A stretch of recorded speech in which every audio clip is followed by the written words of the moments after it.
منافق بظاہر کسی طبقے کا نام نہیں ہے، منافق ایک صفت ہے جو ان لوگوں کے اندر پائی جاتی ہے جن کا ظاہر کچھ اور ہوتا ہے، باطن کچھ اور ہوتا ہے۔ جو بظاہر کچھ اور ہوتے ہیں، بباطن کچھ اور ہوتے ہیں۔ اور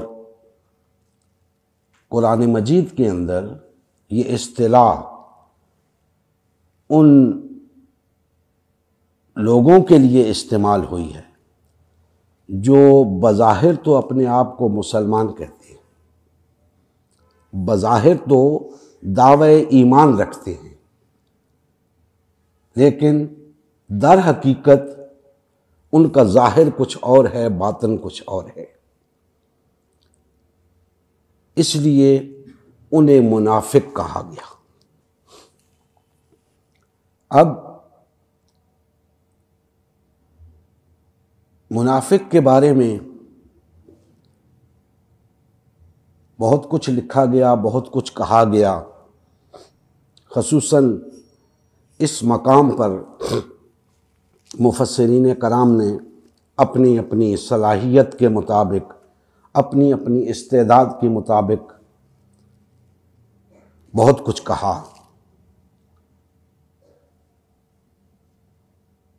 ایک بہت نامور مفسر قرآن، انہوں نے منافقین کی 4 اقسام بیان کی ہیں۔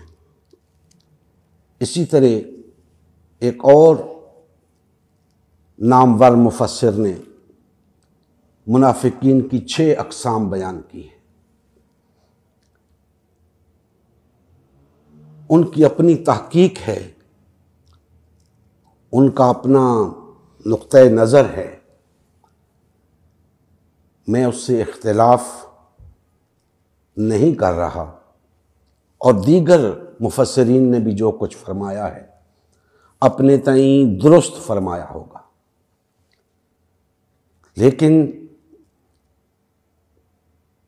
جب میں نے اس عنوان پہ غور کیا تو مجھے یہ معلوم ہوا، میں اس نتیجے پہ پہنچا کہ منافقین کی اقسام نہیں ہوتی، منافقین کی اقسام نہیں ہوتی، اور میرے پاس دلیل یہ ہے جس کی بنیاد پہ میں اس نتیجے پہ پہنچا۔ دلیل یہ ہے، اللہ جل مجدہ نے سورہ النساء کی آیت نمبر 145 میں فرمایا، ان المنافقین فی الدرک الاسفل من النار، بے شک منافقین جہنم کے سب سے نچلے درجے میں۔ پتہ چلا کہ جس قسم کا بھی منافق ہے جہنم کے سب سے نچلے درجے میں ہے۔ تو اب منافقین کی اقسام کی ضرورت نہ رہی، منافق منافق ہوتا ہے بس۔ اب کیا ہوتا ہے، اس کے بعد منافقین کی علامات ہوتی ہیں، اقسام نہیں ہوتی۔ اگر اقسام ہوں تو پھر درجات ہوتے ہیں کہ یہ اس درجے کا منافق ہے، یہ اس درجے کا منافق ہے، یہ اس درجے کا منافق ہے۔ چونکہ قرآن مجید کی یہ آیت مبارکہ جو میں نے تلاوت کی سورہ النساء کی، وہ یہ بتا رہی ہے کہ منافقین کے کوئی درجات نہیں، سب کے سب جہنم کے سب سے نچلے درجے میں ہوں گے۔ لہذا اس بارے میں میرا نقطۂ نظر یہ ہے کہ منافق منافق ہوتا ہے، چاہے اسے جس قسم کا منافق کہا جائے۔ ان 4 اقسام کے مطابق کہا جائے یا 6 اقسام کے مطابق کہا جائے، میرے نزدیک منافق کی علامات تو ہیں، اقسام نہیں، اور اس پہ دلیل نبی کریم صلی اللہ علیہ وآلہ وسلم کی احادیث مبارکہ ہیں، آپ کے فرامین مقدسہ ہیں۔ آپ صلی اللہ علیہ وآلہ وسلم نے فرمایا کہ منافق کی 3 علامتیں ہوتی ہیں، اور ایک دوسری جگہ پہ ہے کہ منافق کی 4 علامتیں ہوتی ہیں۔ جب بولتا ہے تو جھوٹ بولتا ہے، اگر اس کے پاس کوئی امانت رکھوائی جائے تو خیانت کرتا ہے، اور جب جھگڑتا ہے تو گالیاں بکتا ہے، اور ایک اور بھی علامت بیان ہوئی ہے۔ کہنے کا مقصد یہ ہے کہ منافق کی علامات تو ہوتی ہیں، اقسام نہیں ہوتی۔ منافق بہر طور منافق ہوتا ہے۔ یہ بات آپ احباب کے سامنے رکھنی اس لیے ضروری تھی کہ شاید منافقت کو بہت ہلکا لیا جا رہا ہو۔ منافقت کوئی ہلکی چیز نہیں ہے۔ منافقین کی ایک ہی کیٹیگری ہے، اور سب کے سب جہنم کے سب سے نچلے درجے میں۔ لہذا اس منافقت کا پردہ اللہ جل مجدہ نے کھل کے چاک کیا ہے اس قرآن مجید کے اندر، کیونکہ یہ بات اتنی اہم ہے، ہمیں اس کا جاننا اتنا ضروری ہے کہ اگر یہ منافقت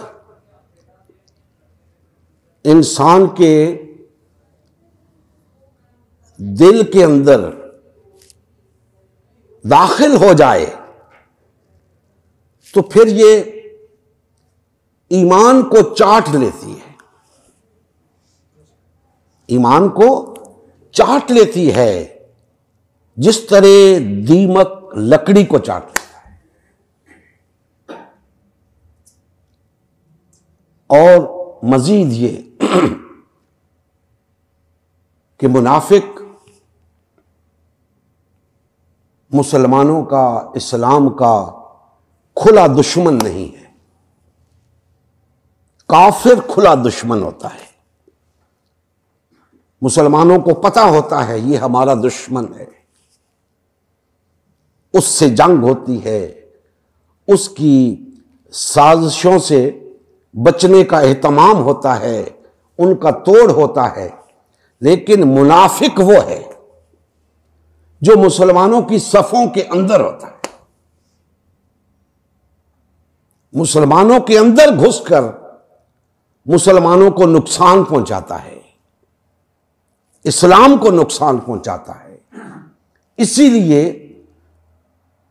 سزا کے معاملے میں بھی کفار سے زیادہ وعید آئی ہے منافقین کے لیے۔ اور منافق سے کوئی یہ نہ سمجھے کہ منافق کا اسلام سے کوئی تعلق نہیں ہوتا، نہیں، منافق کا اسلام کے ساتھ بڑا مضبوط تعلق ہوتا ہے۔ منافق بہت بڑا دیندار بھی ہوتا ہے بظاہر۔ منافق کی تعریف تو میں نے کر دی نا کہ اس کا ظاہر کچھ اور ہوتا ہے، باطن کچھ اور ہوتا ہے، تو بظاہر وہ بڑا دیندار بھی ہو سکتا ہے، مسلمانوں کو دھوکہ دیتا ہے نا، دین کو نقصان پہنچاتا ہے، لہذا اسے ایسا روپ دھارنا پڑتا ہے کہ مسلمان دھوکہ کھا جائیں، اور منافق کا مقصد اپنے مفادات کا حصول ہوتا ہے، مسلمانوں کو نقصان پہنچا کر، اسلام کو نقصان پہنچا کر اپنے مفادات کا حصول ہوتا ہے۔ اس کے لیے وہ اسلام کی چھتری کے نیچے اسلام کی آڑ لے کر یہ مفادات حاصل کرتا ہے۔